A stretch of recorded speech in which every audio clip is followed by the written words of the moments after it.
Hi there, Neil from Diagonal Move.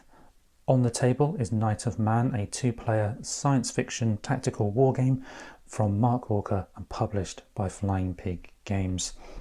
It's a big game, as is often the case with Flying Pig games, and there's a lot of stuff in here. Now this is the print and play version, and what this video is going to do is it's going to look at all the things you get inside a copy of Night of Man when you download it and print it off at home before assembling it yourself.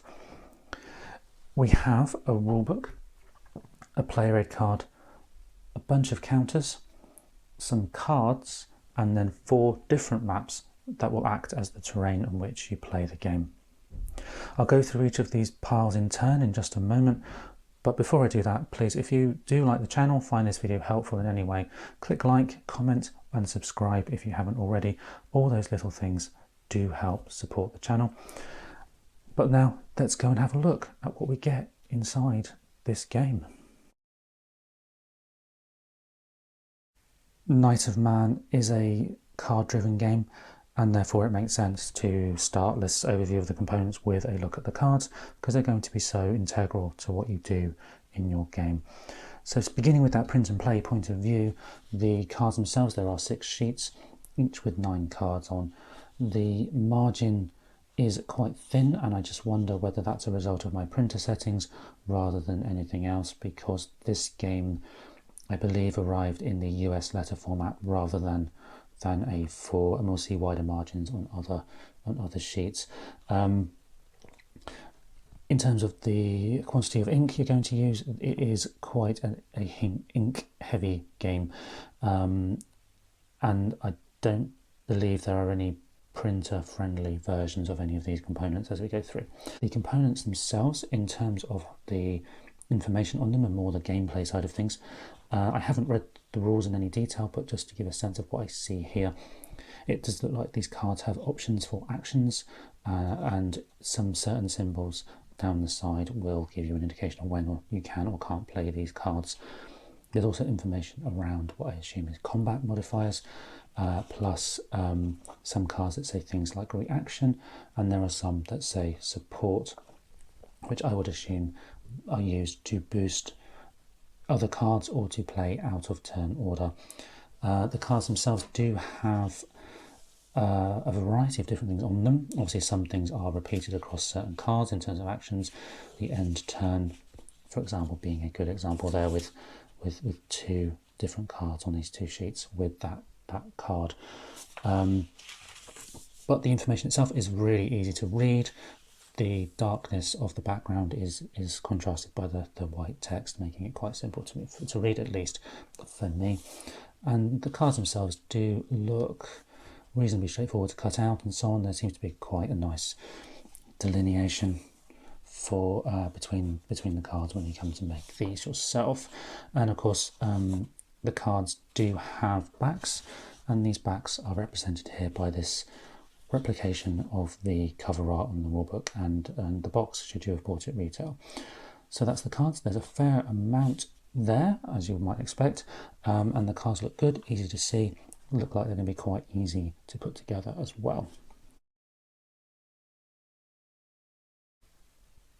Moving on to the player aid card and then the counters.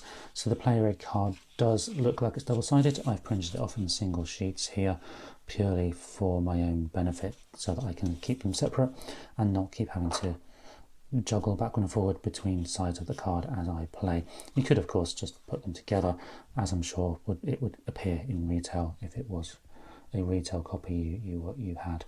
In terms of what's on here, we have the sequence of play, in quite a lot to do it seems in your turn, including it has information about setup, operations phase, initiative turn, non-initiative turn, and reserve phase, and then cleanup. So a fair amount in there, quite detailed. I think it's going to be a relatively detailed game in terms of what you do on your turn. And then here is the range modifiers, and that is differentiated between the types of ammunition, I believe. I imagine HE is high explosive and AP being armor piercing. That would be my assumption anyway. And there's some information there about the impact of artillery. onto the counters. Now there are, I believe, 5 counter sheets in total. Obviously there are more sheets of paper here than 5 because the counters would be double-sided. And these counters are massive. They're absolutely huge. I don't know how big they are. I'd reckon they're about 2.5 centimetres an inch.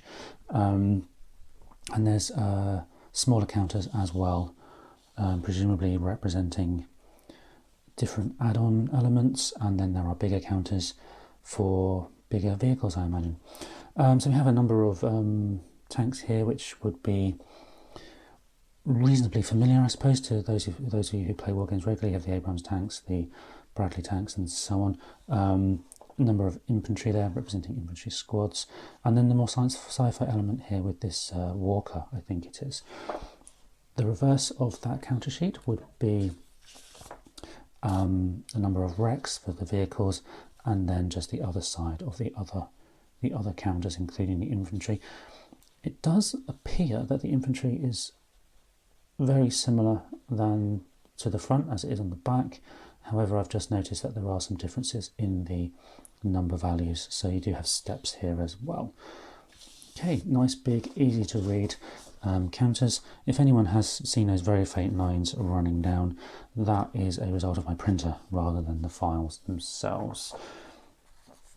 Counter sheet 2 is more vehicles and units, this time definitely displaying more of a sci-fi theme, and we do have units with individual character names on them, representing presumably key figures in your army as the players, and then we have definitely some more sci-fi vehicles and some more of those smaller counters there.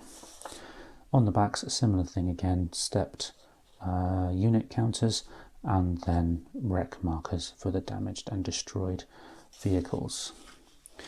When you get this game, each counter sheet is labelled as to which is the front and which is the back of each sheet, just to make it easy if you drop everything in a big pile on the floor like I did when I was setting up this video. So that's actually very helpful in its own right. Counter sheet number 3 is more vehicles, sci-fi again, and then we start getting into the admin markers. And again, it's double-sided, nice big counters. And that's one of the things that Flying Pig Games do seem to do, certainly for print and play files, and I assume it's the same retail. They do have these large counters that are so easy to play with, rather than the fiddly little things you sometimes get in hex and counter games.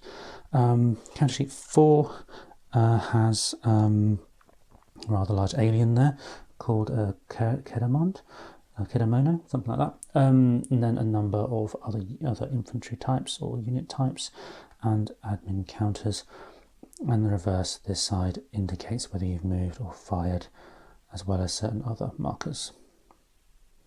Quite a lot of these smaller counters as well coming through on each of these sheets. And the final sheet then looks to be predominantly admin markers with shaken and presumably disrupted, shaken and ops complete,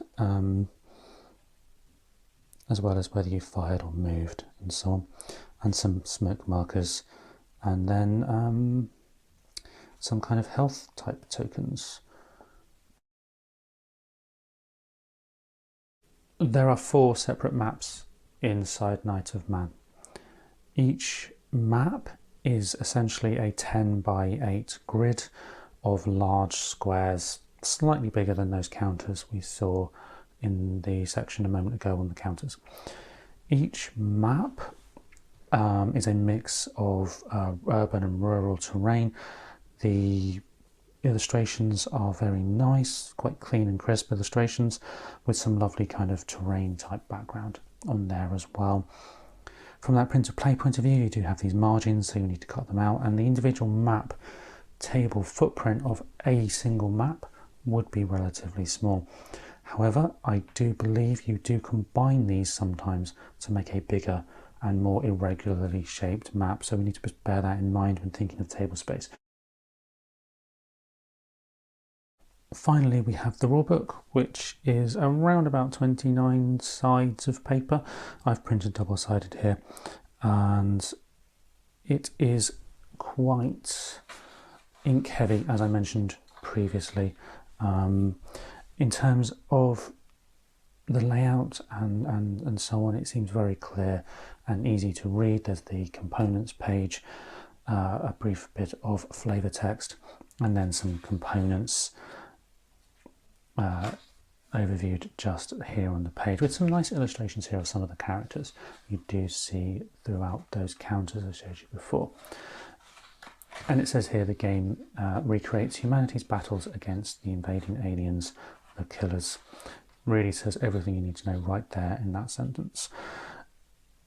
There's some nice big illustrations in terms of what each component is and what it does. There's some nice, very clear, large print counter descriptions on the top page just there. This few section here is just a description of what's in the game, what the different terms mean. The scale is individual tanks, walkers, heroes and infantry teams, the squares being approximately 15 meters wide, each turn representing a few minutes of real time. It's impulse based with initiative and alternating impulse, and essentially each player draws 4 cards and then can play an action from those cards in hand. So very much card driven rather than card assisted, like some of the other Flying Pig games. Information about movement, stacking, combat, and all throughout it has this nice illustration heavy format, which is really nice to see. The pages, as I think you can probably see on the screen at the moment, do have this backing illustration behind it, which again makes it even less printer friendly for those of you who might be somewhat more ink conscious than perhaps I've been printing this out. We have line of sight rules there, soft combat, assault combat, vehicle combat, walkers and kaiju. Oh, okay, cool. That sounds good. That must be what those aliens are for the rather large giant monsters that might rampage across the countryside. And these little counters here are described in more detail as well. And then there's information about the card actions and also abilities. For example, we have abilities, for example, assault, inspirational command, difficult target, fire breath, sniper, fixed weapons, ricochets. Sounds like this is going to be a lot of fun.